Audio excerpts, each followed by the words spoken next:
Hello friends, ndabasuhuje ni ishami de Twitter nk'ibisanzwe. Uyu munsi rero tugiye kwiga isomo rya kabiri. Ariko mbere yuko dukomeza, reka tubanze twibukiranye ibyo twize mu isomo rya mbere. Mu isomo rya mbere twize uko bavuga ingombajwi ndetse n'inyajwi mu rurimi rw'Icyongereza. Twabisanishije kugira ngo twumve uko bivugwa tugereranyije mu rurimi rw'Ikinyarwanda. Nk'ubu urugero reka turebeho ku nyajwi uko twabyize. Hano nk'uko mubibona handitseho A, E, I, O, U.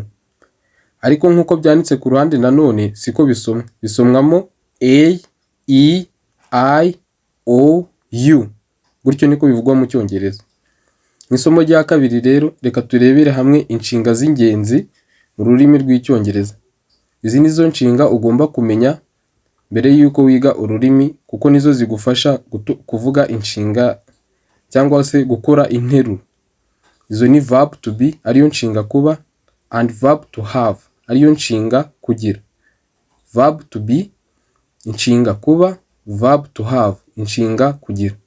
Izi nizo nshinga muzi mu rurimi urwo ari rwo rwose, yaba Icyongereza cyangwa se Igifaransa. Izi nshinga ugomba kuzimenya kuko nizo zigufasha gukora interuro aho iva ikagera.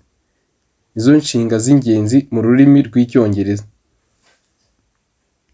Uyu munsi rero tugiye kurebera hamwe uburyo zitondagurwa, their conjugations, n'uburyo zikoreshwa mu nshinga. Turabikora mu ngero. Turajya tureba uburyo zitondagurwa mu ndagihe, niturangiza dukore ingero zijyanye n'ibyo twize mu gutondagura izo nshinga. Mbere y'uko dutangira gutondagura izi nshinga, reka tubanze turebere hamwe ibihe bikuru by'inshinga tubimenye mbere y'uko tuzitondagura. Noneho reka dutangire n'ibihe bikuru by'inshinga. Ibi mu Cyongereza bizwi nka tenses. Turajya tubireba mu Kinyarwanda turi n'ubusobanuro bwabyo mu Cyongereza. Reka dutangirane n'indagihe. Indagihe ni igihe gikuru cy'inshinga kivuga ibintu biri kuba ubu ngubu, uyu munsi cyangwa se nonaha. Ni igihe gikuru cy'inshinga kivuga ibintu biri kuba ubu ngubu. Mu Cyongereza kizwi nka simple present. Indagihe simple present tense. Simple present tense ni indagihe kivuga ibintu biri kuba ubu ngubu. Hakaza icya kabiri aricyo cyitwa impitagihe. Impitagihe ni igihe gikuru cy'inshinga kivuga ibintu byarangiye se cyangwa se byabaye. Byabaye ejo hashize, byabaye igihe giheruka. Ni igihe gikuru cy'inshinga kivuga ibintu byabaye. Iki mu Cyongereza kizwi nka simple past tense. Simple past tense. Igihe gikuru cy'inshinga cyitwa impitagihe mu Kinyarwanda kivuga ibyabaye, mu Cyongereza tubonye ko cyitwa simple past tense. Noneho igihe cya gatatu gikuru cy'inshinga cyitwa inzagihe. Iki gihe gikuru cy'inshinga kivuga ibintu noneho bizaba, bitaraba. Ibizaba ejo, bizaba mu cyumweru gitaha, mu kwezi gutaha. Iki gihe gikuru cy'inshinga kivuga ibintu bizaba, bitaraba ubu ngubu ariko bizaba. Mu Cyongereza cyitwa future tense. Future tense. Ubwo tubonye ko igihe gikuru cy'inshinga kivuga ibihe bizaba mu Kinyarwanda cyitwa inzagihe, mu Cyongereza kikitwa simple future tense. Future bisobanura ahazaza. Now let's start with verb to be. Noneho reka dutangire n'inshinga kuba. Inshinga kuba, verb to be. Verb to be in simple present. Bishatse kuvuga inshinga kuba mu ndagihe. Indagihe twamaze kubona icyo bisobanuye, ariyo simple present. Hano murabona agataburo kerekana subject, hirya ku ruhande handitseho present. Reka tubanze turebere hamwe ese subject bishatse kuvuga iki. Subject bisobanuye nyiri gukorerwaho igikorwa. Nyiri gukorerwaho igikorwa. Ese ninde ukorerwaho igikorwa? Tuvuge nk'urugero, hano hambere murabona handitseho I. Ntago bavuga I, murabyibuka ko twize ko I isomwamo I. I rero bishatse kuvuga njyewe, nka subject nyine, nyiri gukorerwaho igikorwa. Njyewe. Njyewe. I isobanuye njyewe. Aha kabiri hariho you. You ni wowe. Wowe. wowe. You ni wowe. He, she, it. He, she, it. Aha gatatu niko mubona handitse. He isobanuye we ariko w'umuhungu. He isobanuye we w'umuhungu. She isobanuye we ariko w'umukobwa. Noneho it isobanuye cyo. Cyo urumva ntakiri umuntu, abaye ikintu, kibaye ikintu.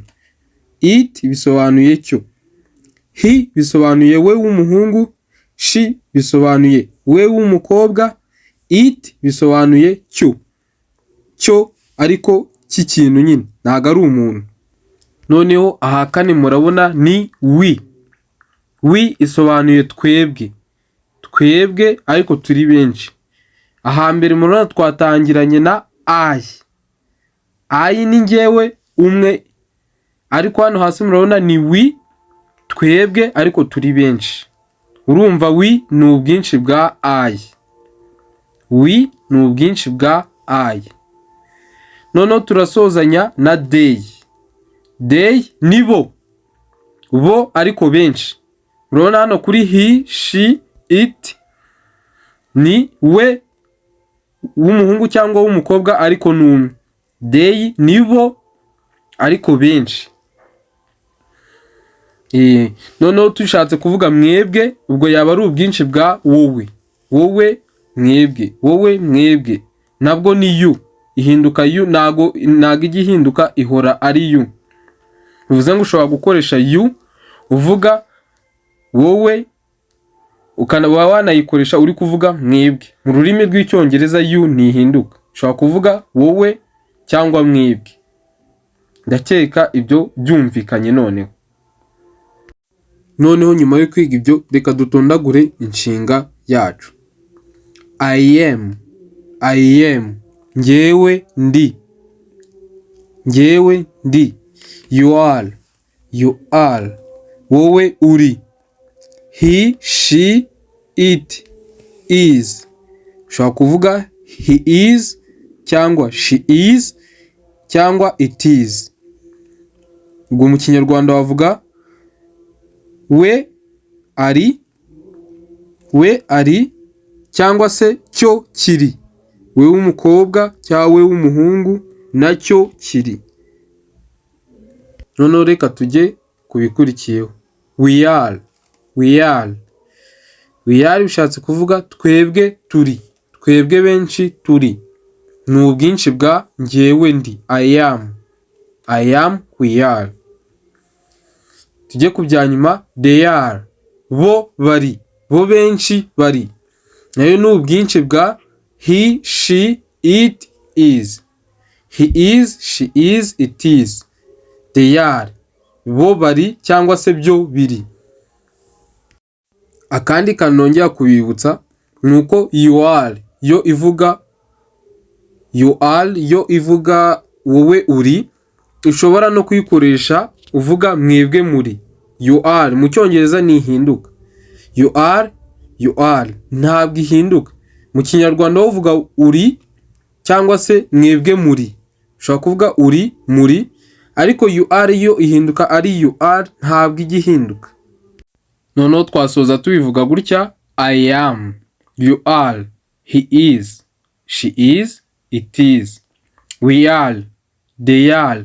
You are. Cyangwa se mu Kinyarwanda ndi, uri, we ari, cyangwa se cyo kiri, turi, bari, muri.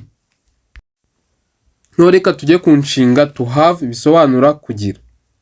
I have, mfite. You have, ufite. He has, she has, it has bisobanuye afite cyangwa se gifite. We have bisobanuye dufite. You have nanone bisobanuye mufite. Twabonye ko you ishobora gukoreshwa ku bumwe uvuga wowe ufite cyangwa se mwebwe mufite. Ubwo bishobora gukoreshwa uvuga you have kuri ufite cyangwa se you have uvuga kuri mufite. No ugasuzanya they have, bo bafite. They have, bo bafite. Nk'uko mwabibonye rero nk'isomo ry'umunsi, uyu munsi twize inshinga kuba n'inshinga kugira nk'inshinga z'ingenzi mu rurimi. Mukore subscribe kugira muzabashe gukurikirana amasomo azakurikira. Murakoze.